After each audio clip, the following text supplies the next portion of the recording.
Bismillahirrahmanirrahim. Assalamualaikum warahmatullahi taala wabarakatuh. Selamat sore semuanya. Alhamdulillah kita dapat dipertemukan kembali dalam ruang diskusi online ini dalam keadaan sehat walafiat. Pertama dan yang utama kita panjatkan kehadirat Robbi yang senantiasa memberikan kita nikmat sehat iman dan Islam. Salawat dan salam senantiasa kita limpahkan kepada junjungan kita Habibina wa Syafi'ina Nabi Muhammad Sallallahu Alaihi Wasallam, kepada keluarganya, sahabatnya, dan kita umatnya di akhir zaman, yang telah menuntun kita dari zaman kegelapan ke zaman terang benderang. Yang terhormat kepada Ibu Fahma Islami MSI selaku dosen pengampu mata kuliah Psikologi Komunikasi serta teman-teman yang saya banggakan dan saya cintai. Baiklah, pada kesempatan kali ini kami dari kelompok 1 akan memaparkan materi mengenai pengaruh kelompok terhadap perilaku komunikasi dan faktor-faktor yang mempengaruhi keefektifan kelompok. Di sini saya sendiri yang bertindak sebagai moderator akan membantu jalannya diskusi pada sore ini. Adapun pemateri yang akan menyampaikan bahasannya adalah yang pertama adalah Saudari Fitri mengenai pengertian kelompok, yang kedua adalah jenis-jenis kelompok yang akan dibawakan oleh Afrilia, yang ketiga adalah pengaruh kelompok terhadap perilaku komunikasi oleh Saudari Leza, dan yang terakhir adalah faktor-faktor yang mempengaruhi kelompok oleh Saudari Rani. Baik, langsung saja untuk mempersingkat waktu, untuk pemateri pertama, Saudari Fitri, waktu dan tempat, saya persilahkan.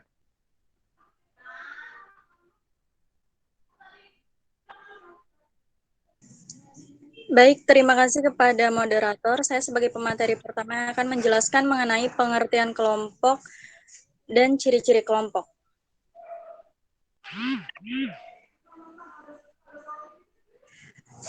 Di sini, menurut Abu Hurairah dan Purwanto, terdapat beberapa perspektif atau sudut pandang untuk mengonseptualisasikan kelompok. Berikut merupakan beberapa pengertian kelompok dari beberapa ahli. Di sini ada menurut Bales, mengatakan bahwa kelompok adalah sejumlah individu yang berinteraksi dengan sesamanya secara tatap muka atau serangkaian pertemuan. Jadi, di sini menurut dia kelompok itu yang berinteraksi secara tatap muka. Lanjut, jadi setiap anggota tersebut saling menerima impresi atau persepsi anggota lain pada suatu waktu tertentu dan menimbulkan pertanyaan yang membuat setiap anggota bereaksi sebagai reaksi individual. Menurut Bales, para anggota kelompok diterima sebagai anggota kelompok dengan menekankan kriteria atau ukuran tertentu. Jadi diterimanya anggota kelompok pada kelompok tersebut itu ada kriteria tertentunya yang harus terpenuhi. Nah, Bales juga menekankan sebagai anggota kelompok saling berinteraksi dan menerima antar sesama anggota kelompok. Jadi satu sama lain saling berinteraksi dan juga saling menerima persepsi satu sama lain. Selanjutnya ada ciri-ciri pada kelompok. Yang pertama adanya dorongan atau motif yang sama pada setiap individu sehingga terjadi interaksi sosial dan tertuju dalam tujuan bersama. Jadi adanya motif yang sama atau masalah yang sama untuk tujuan yang akan dituju bersama-sama gitu. Terus yang kedua adanya reaksi dan kecakapan yang berbeda di antara individu akibat interaksi sosial. Jadi di sini saling menerima persepsi satu sama lain. Nah, yang ketiga adanya pembentukan dan penegasan struktur kelompok yang jelas yang terdiri atas peranan dan kedudukan yang berkembang untuk mencapai tujuan bersama. Jadi di sini terbentuknya ketua kelompok dan juga anggota kelompok gitu, agar tujuan mereka itu dapat tercapai. Dan ciri yang terakhir yaitu adanya penegasan dan peneguhan norma-norma pedoman tingkah laku anggota kelompok.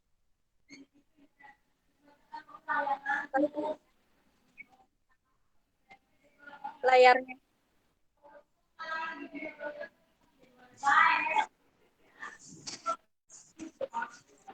Diulang, ciri terakhir yaitu adanya penegasan dan peneguhan norma-norma pedoman tingkah laku anggota kelompok yang mengatur interaksi dan kegiatan anggota kelompok dalam merealisasikan tujuan kelompok. Jadi di dalam kelompok juga ada norma-normanya gitu untuk agar tujuan mereka tuh dapat terrealisasikan dengan baik. Selanjutnya, moderator, dikembalikan kepada moderator. Baik, terima kasih atas pemaparan materinya oleh Saudari Fitri. Yang selanjutnya adalah jenis-jenis kelompok yang akan dipaparkan oleh Saudari April. Saudari April, apakah sudah siap? Iya, moderator, siap. Baik, untuk waktu dan tempatnya saya persilahkan. Terima kasih, moderator. Selanjutnya yaitu jenis-jenis kelompok. Jenis-jenis kelompok dibagi menjadi 3 bagian. Yang pertama berdasarkan struktur, kedua berdasarkan fungsinya, yang ketiga yaitu berdasarkan pola interaksi. Yang pertama berdasarkan struktur. Berdasarkan struktur, kelompok dapat dibedakan dalam 2 jenis, yaitu kelompok formal dan kelompok informal. Yang kedua yaitu berdasarkan fungsinya. Berdasarkan fungsinya, kelompok dibagi menjadi 2 jenis, yaitu tugas dan kelompok sosial. Dan yang ketiga yaitu berdasarkan pola interaksi. Berdasarkan pola interaksi, kelompok dapat dibedakan menjadi 3 jenis, yaitu pertama itu kelompok interaksi, kelompok koaksi, dan yang terakhir yaitu kelompok kontraksi. Selanjutnya saya kembalikan lagi kepada moderator. Terima kasih Saudari April atas pemaparan materinya. Yang ketiga adalah pemaparan materi oleh Saudari Leza, materi tentang pengaruh kelompok pada perilaku komunikasi. Untuk waktu dan tempatnya saya persilahkan. Baik, terima kasih moderator. Pengaruh kelompok pada perilaku komunikasi yang pertama ada konformitas. Menurut Kisler pada tahun 1969, konformitas adalah perubahan perilaku atau kepercayaan menuju norma kelompok sebagai akibat tekanan kelompok yang real atau dibayangkan. Dan yang kedua, ada fasilitasi sosial. Fasilitasi dari kata Prancis yang berasal dari kata facile artinya mudah, menunjukkan kelancaran atau peningkatan kualitas kerja karena ditonton kelompok. Dalam fasilitasi sosial bahwa orang terkadang mengerjakan tugas dengan lebih efektif ketika mereka berada di sekitar orang lain. Fenomena ini telah dipelajari selama lebih dari 1 abad dan para peneliti telah menemukan bahwa hal itu terjadi dalam beberapa situasi, tetapi tidak dalam situasi lain tergantung pada jenis tugas dan konteksnya. Dan yang ketiga itu ada polarisasi. Polarisasi adalah kecenderungan ke arah posisi yang ekstrim. Bila sebelum diskusi kelompok para anggota mempunyai sikap agak mendukung tindakan tertentu, setelah diskusi mereka akan lebih kuat lagi mendukung tindakan itu. Polarisasi mengandung beberapa implikasi yang negatif. Pertama, kecenderungan ke arah ekstrim menyebabkan peserta komunikasi menjadi lebih jauh dari dunia nyata. Karena itu, makin besar peluang bagi mereka untuk berbuat kesalahan, dan produktivitas kelompok tentu menurun. Polarisasi akan mendorong ekstrim dalam kelompok gerakan sosial maupun politik. Kelompok seperti ini biasanya menarik anggota-anggota yang memiliki pandangan yang sama. Ketika mereka berdiskusi, pandangan yang sama ini semakin dipertegas sehingga mereka bertambah yakin akan kebenarannya. Keyakinan ini disusul dengan merasa benar sendiri dan menyalahkan kelompok lain. Baik, terima kasih. Saya kembalikan kepada moderator. Baik, terima kasih kembali kepada Saudari Leza telah memaparkan materinya dengan luar biasa. Yang terakhir adalah faktor-faktor yang mempengaruhi kelompok yang akan dipaparkan oleh Saudari Rani. Saudari Rani, Iya, ada? baik. Ada. Baik, untuk Saudari Rani, untuk waktu dan tempatnya saya persilahkan. Baik, terima kasih. Selanjutnya yaitu faktor yang mempengaruhi keefektifan kelompok. Di sini menurut Jalaluddin Rahmat, meyakini bahwa faktor-faktor keefektifan kelompok dapat dilacak pada karakteristik kelompok, yaitu terdapat 2 faktor. Yang pertama yaitu faktor situasional yang terdapat beberapa bagian. Yang pertama yaitu ada ukuran kelompok, di mana hubungan antara ukuran kelompok ini dengan prestasi kerja kelompok bergantung pada jenis tugas yang harus diselesaikan oleh kelompok. Tugas kelompok dapat dibedakan menjadi dua macam, yaitu tugas koaktif dan interaktif. Pada tugas koaktif, masing-masing anggota bekerja sejajar dengan yang lain, tetapi tidak berinteraksi. Sedangkan pada tugas interaktif, anggota-anggota kelompok berinteraksi secara terorganisasi untuk menghasilkan suatu produk keputusan atau penilaian tunggal. Yang kedua yaitu ada jaringan komunikasi. Yang ketiga ada kohesi kelompok, di mana kohesi kelompok ini didefinisikan sebagai kekuatan yang mendorong anggota kelompok untuk tetap tinggal dalam kelompok dan mencegahnya meninggalkan kelompok. Dan yang terakhir ada kepemimpinan, di mana kepemimpinan ini adalah komunikasi yang secara positif mempengaruhi kelompok untuk bergerak ke arah tujuan kelompok. Faktor yang kedua adalah faktor personal karakteristik kelompok yang terdapat 3 bagian, di mana yang pertama ada kebutuhan interpersonal. Di sini William merumuskan teori. Menurutnya orang menjadi anggota kelompok karena didorong oleh 3 kebutuhan interpersonal. Yang pertama yaitu ingin masuk menjadi bagian kelompok, yang kedua ingin mengendalikan orang lain dalam tatanan kontrol, yang ketiga ingin memperoleh keakraban emosional dari anggota kelompok yang lain. Yang kedua yaitu ada tindak komunikasi, di mana manakala kelompok bertemu, terjadilah pertukaran informasi.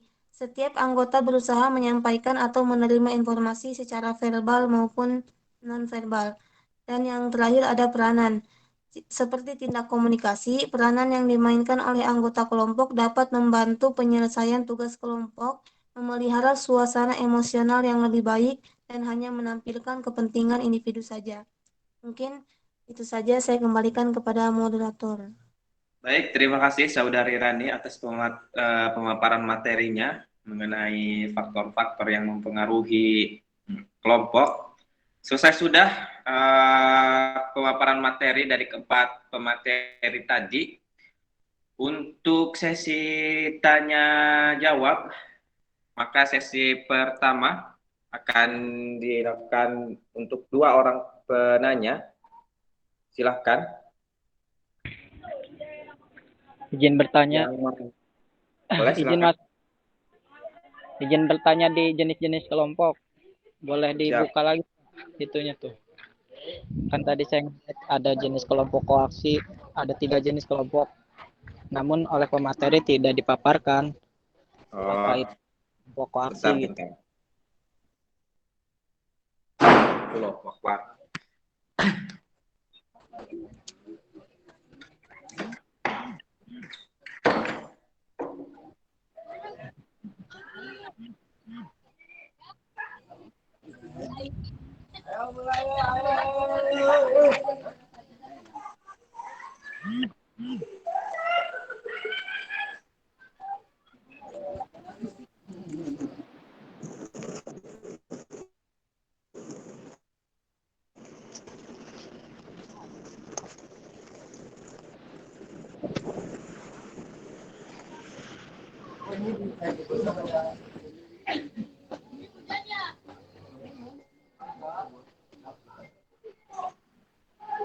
Yang bagian mana Saudara Yusuf?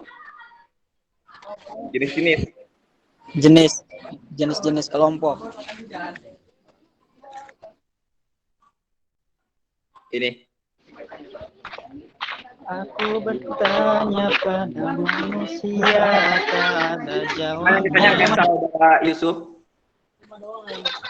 Itu di jenis-jenis kelompok kan ada kelompok interaksi, kelompok koaksi, dan kelompok kontraksi.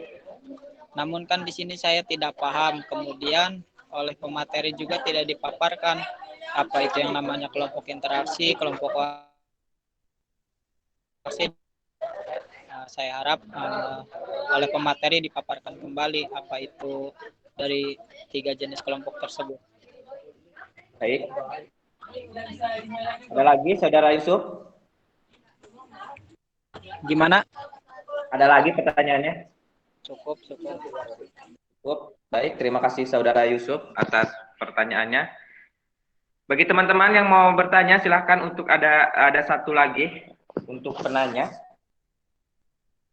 Yang mau bertanya dipersilahkan.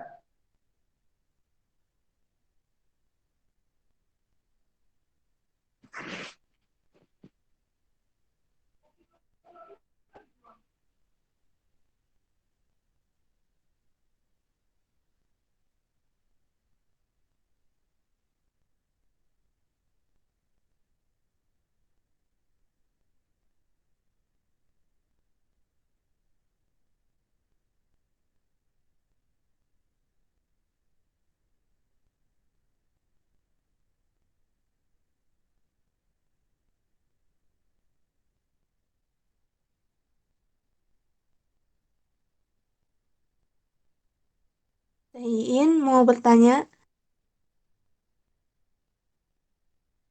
Silahkan kepada teman-teman yang mau bertanya, dipersilahkan.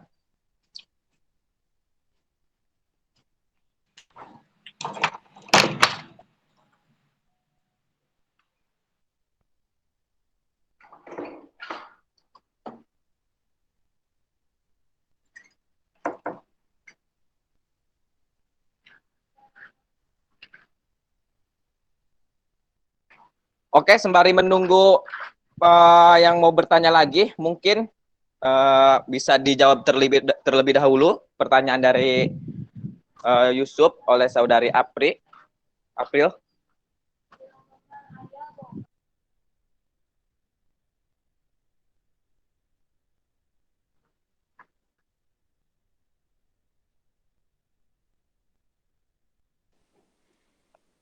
Iya, moderator. Aduh.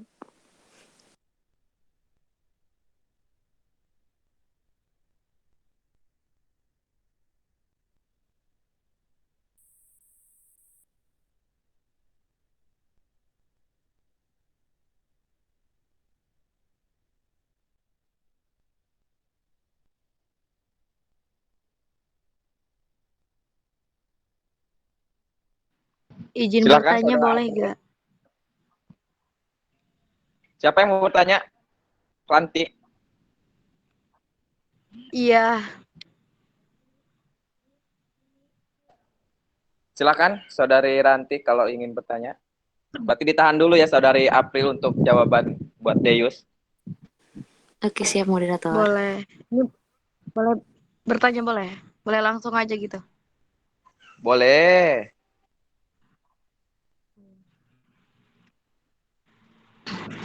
Perkenalkan, nama saya Ranti Sri Rahayu. Di situ di jenis kelompok ada berdasarkan fungsinya. Nah, di situ ada kelompok sosial. Nah, yang ingin saya tanyakan adalah bagaimana contoh kelompok sosial, kan di situ ada kelompok yang fungsi utamanya mencapai kesejahteraan sosial dan menghasilkan kebutuhan bagi anggotanya. Jadi yang ingin saya kan seperti apa contohnya gitu.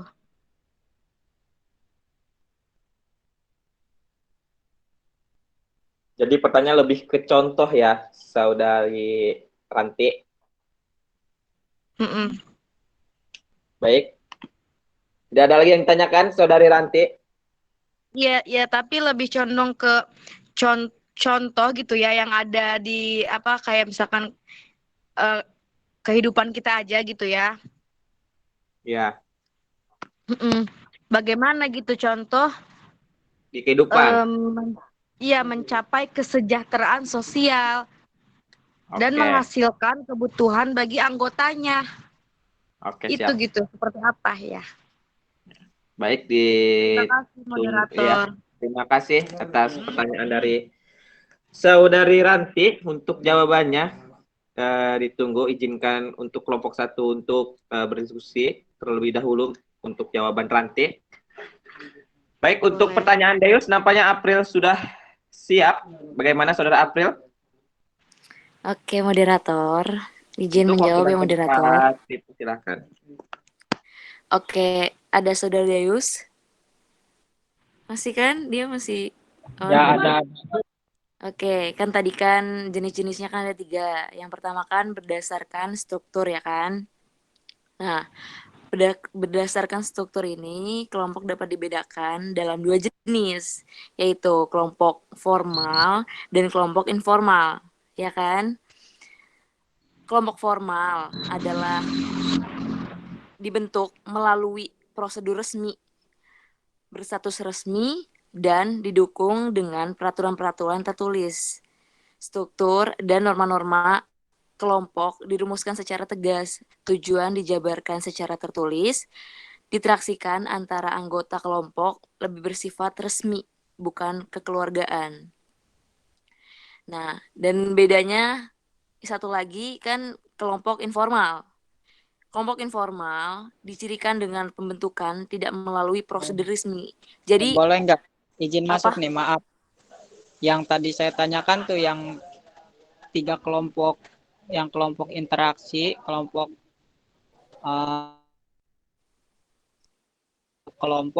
kontraksi, bukan kelompok formal dan kelompok informal. Ini kan ada 3 kan berdasarkan struktur. Nah, itu dibedakan menjadi 2. Gitu loh. Enggak, yang saya nggak pahami itu yang kelompok interaksi, kelompok koaksi, dan kelompok Oh, kontraksi. oke.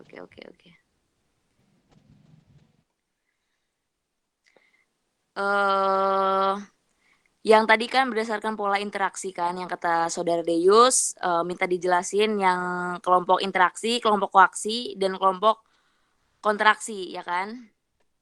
Iya. Kelompok interaksi. Tunggu.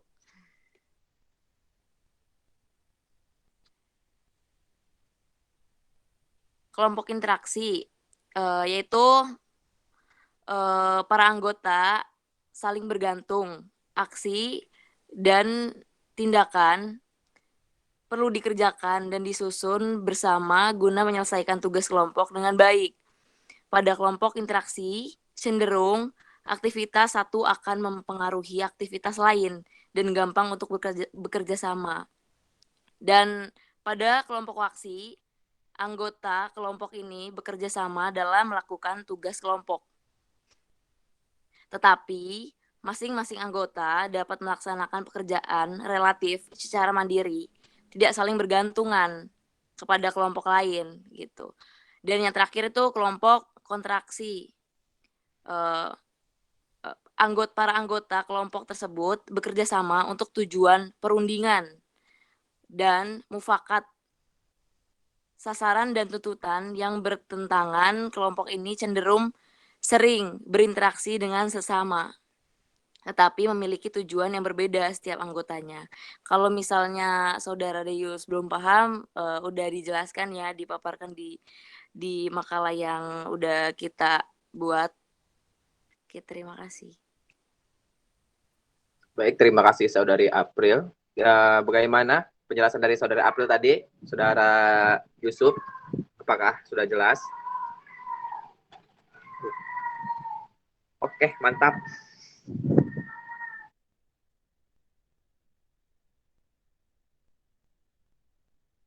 Terima kasih untuk jawabannya.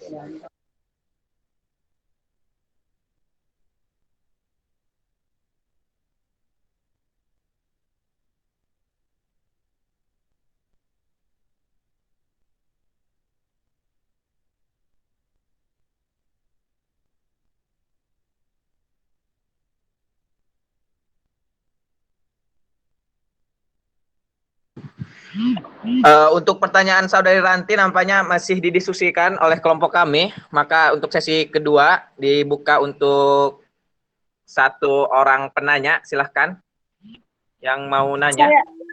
Saya ingin bertanya. Oke, Saudari Neni, silahkan.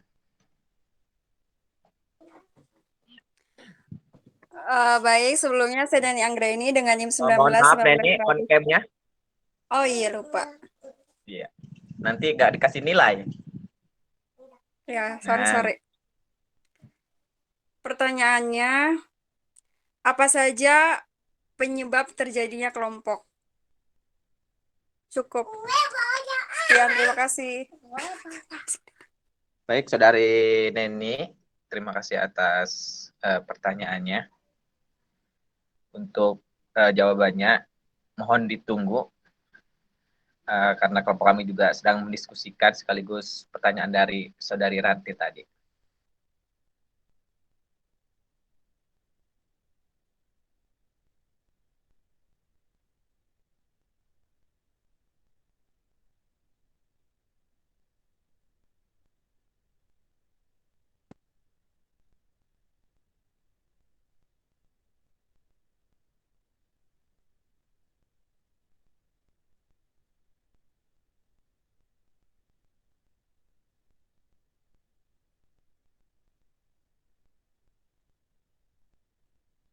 Bang Diar, Baik, untuk pertanyaan Saudari Neni nampaknya akan dijawab oleh Saudara Rani. Untuk waktu dan tempatnya saya persilakan. Saudara Fitri, maaf.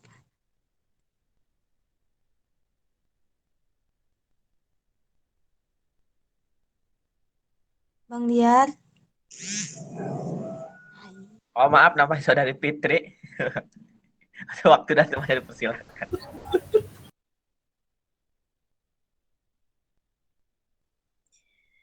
Baik, di sini saya akan menjawab pertanyaan Saudari Neni.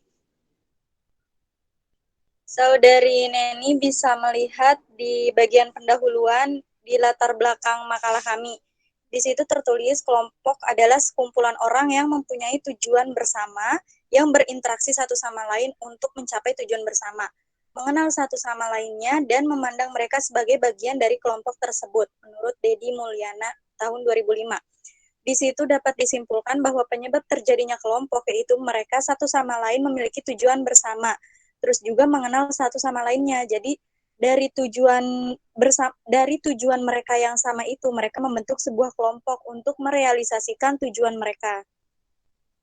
Ada juga di bagian menurut Bales yang mereka mengatakan bahwa kelompok adalah sejumlah yang berinteraksi dengan sesamanya secara tatap muka atau serangkaian pertemuan. Tiap-tiap anggota tersebut menerima impresi atau persepsi anggota lain pada suatu waktu tertentu dan menimbulkan pertanyaan yang membuat anggota berinteraksi sebagai reaksi individual. Di situ juga dapat ditarik kesimpulan bahwa penyebab terjadinya kelompok itu mereka tadi memiliki tujuan yang sama, motif masalah yang sama, terus juga terjadinya pertemuan secara tatap muka untuk merealisasikan tujuan mereka. Bagaimana saudari Neni? Iya, bisa dimengerti, Saudari Fitri. Terima kasih atas jawabannya. Sama-sama, dikembalikan kepada moderator.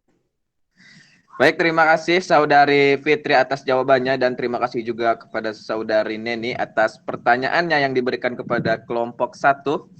Untuk selanjutnya pertanyaan Saudari Ranti akan dijawab oleh Saudari Rani. Untuk waktu dan tempatnya saya persilahkan. Oke, baik. Mohon maaf sebelumnya tidak on cam ya. Untuk Ranti ada nggak? Iya, hadir. Untuk pertanyaannya mohon ditulis ulang ya. Iya. Oh, ngomong lagi nih. Ya, silakan untuk bicara sekali lagi. Jadi pertanyaannya, bagaimana contoh dari kan di situ ada kelompok sosial. Nah, di situ kan ada fungsinya ya. Ya. Jadi nanti dulu mana sih tadi makalahnya? Nanti ya. Contoh dari kelompok sosial ya? Iya, enggak. Jadi contoh kan itu ada fungsi utamanya mencapai kesejahteraan sosial dan menghasilkan apa itu kebutuhan mungkin ya, apa kebutuhan bagi anggotanya. Jadi contohnya gitu, contoh kelompok sosial Itu yang contoh kelompok fungsinya sosialnya kan? ya, yang yang utamanya itu mencapai kesejahteraan sosial dan menghasilkan kebutuhan bagi anggotanya itu seperti apa gitu. Paham nggak, Saudari Rani? Tidak. Kenapa? Maaf, kurang dipahami. Mungkin maksudnya contoh dari kelompok sosialnya itu ya? Iya, contohnya sih dari kelompok sosial. Cuman saya mengutipnya itu tuh gambarannya itu seperti apa gitu tuh, yang di situ kan ada Oke, mencapai oke. kesejahteraan sosial dan menghasilkan kebutuhan bagi anggotanya. Seperti Ya, apa gitu contohnya?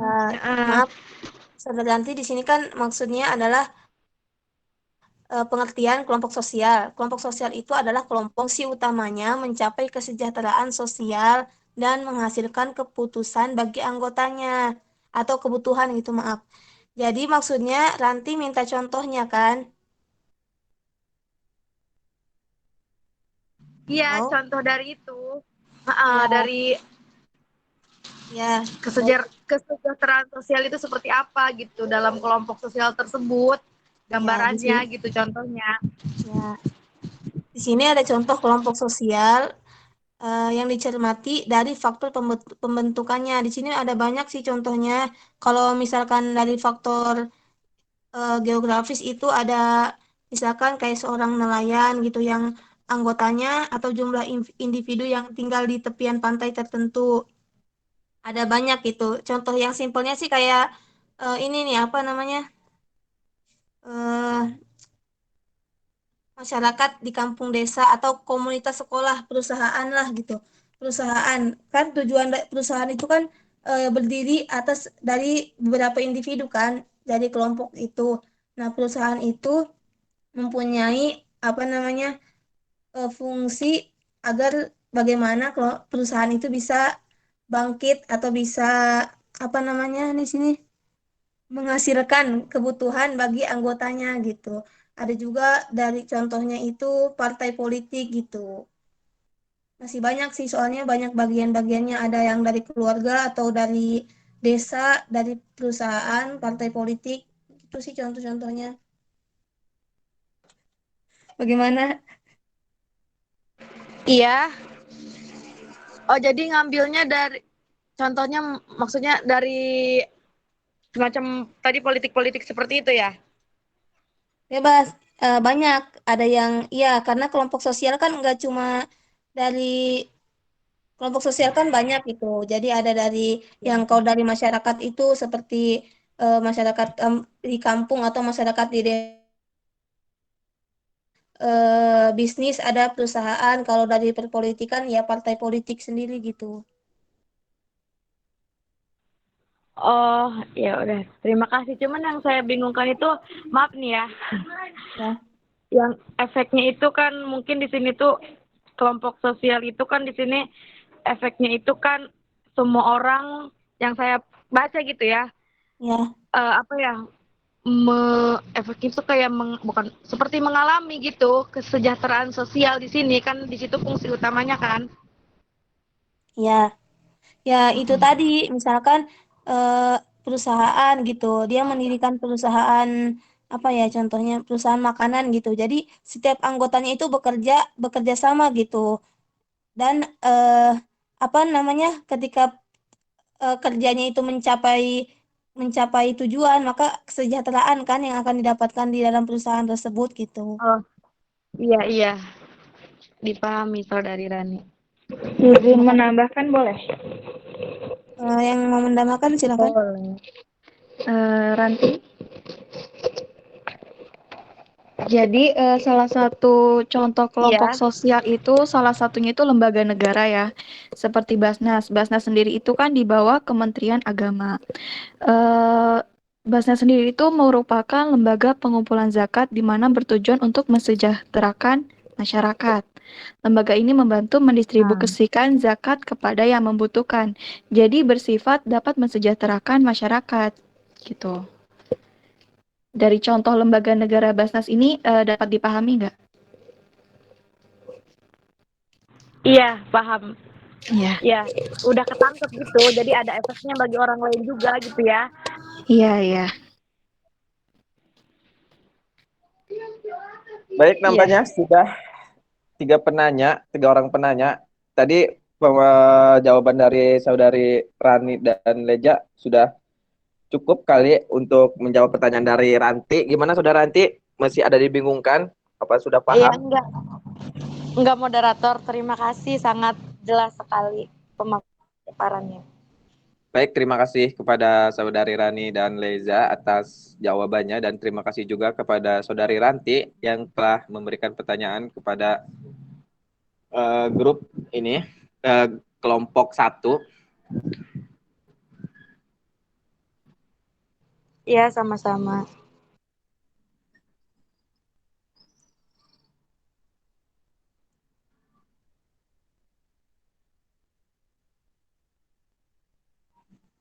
Kalau sudah tidak ada pertanyaan lagi, kita cukupkan diskusi pada sore hari ini. Saya sendiri dari Bagaskara, mohon maaf apabila ada kata-kata yang menyinggung atau mengenai perasaan teman-teman sekalian. Mungkin cukup sekian dari kelompok 1.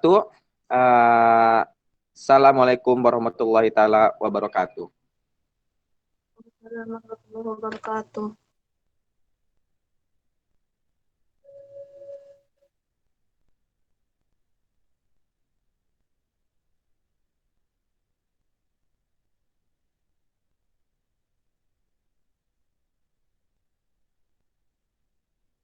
Waalaikumsalam warahmatullahi wabarakatuh. Foto nggak nih? Waalaikumsalam. Baru